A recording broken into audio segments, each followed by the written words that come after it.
Home சீரீஸில் நியூசிலாந்துக்கு எதிராக வாஸ் அவுட் ஆன இந்தியா ஆஸ்திரேலியாவுக்கு வரும்போது ஜெயிப்பாங்களா அப்படிங்கிற சந்தேகம் எல்லாத்துக்குமே இருந்தது. ஃபர்ஸ்ட் இன்னிங்ஸில் இந்தியா 150க்கு ஆல் அவுட் ஆன உடனே எல்லாருமே முடிவு பண்ணிட்டாங்க, அவ்வளவுதான் இந்தியா கதை முடிஞ்சிட்டு அப்படின்ட்டு. ஆனால் மேட்சோட எண்டிங்கில் பார்த்தீங்கன்னா யாருமே நினைச்சு கூட பார்க்க முடியாத ஒரு பெரிய மார்ஜினில் ஆஸ்திரேலியாவை வின் பண்ணாங்க. ஆஸ்திரேலியாவோட இந்த படுதோல்வியால் அவங்களோட பிளேயர்ஸ்குள்ள ஒற்றுமை இல்லை அப்படின்னும் ட்ரெஸ்ஸிங் ரூமில் சரியான சூழ்நிலை இல்லை அப்படின்னும் அவங்களோட நியூஸ் மீடியா நியூஸ் கொடுத்திருக்காங்க. அதுக்கு காரணம் என்னன்னா, ஃபர்ஸ்ட் டெஸ்ட்டுக்கு அப்புறமா ஹஸ்லேவுட் பிரஸ் கான்ஃபரன்ஸ்ல இன்டர்வியூ கொடுக்கும்போது அடுத்த மேட்ச்ல எப்படி கம்பேக் கொடுக்க போறீங்க அப்படின்னு கேட்கும்போது அதுக்கு நீங்க பேட்ஸ்மேனை தான் கேட்கணும் அப்படின்னு ஹஸ்லேவுட் சொல்லிட்டாரு. ஸோ ஆஸ்திரேலியா பேட்ஸ்மேன் எல்லாரையுமே ஹஸ்லேவுட் விட்டு கொடுத்து பேசிட்டாரு அப்படின்னும் அந்த டீமுக்குள்ள ஏதோ பிரச்சனை இருக்கு அப்படிங்கிற மாதிரியும் ஆஸ்திரேலியா நியூஸ் மீடியால நியூஸ் கொடுத்துட்டாங்க. ஆடம் கில்கிறிஸ்டும் ஹஸ்லேவுட் சொல்றத பார்த்தா ஆஸ்திரேலியா ட்ரெஸ்ஸிங் ரூம்ல சரியான சூழ்நிலை இல்லை அப்படிங்கறத தெளிவா காட்டுதுன்னு ஒரு ஸ்டேட்மெண்ட் கொடுத்துட்டாரு. இதுக்கப்புறமா தான் ஆஸ்திரேலியா நியூஸ் மீடியால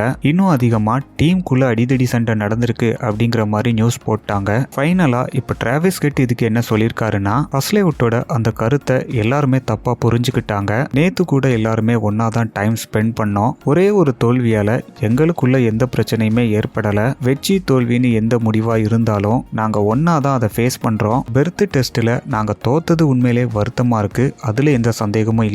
அதனால பிளேயர்ஸ்குள்ள எந்த ஒரு சண்டையோ பிரிவோ கிடையாது அப்படின்ட்டு டிராவிஸ் ஹெட் லாஸ்ட் இன்டர்வியூல சொல்லியிருக்காரு.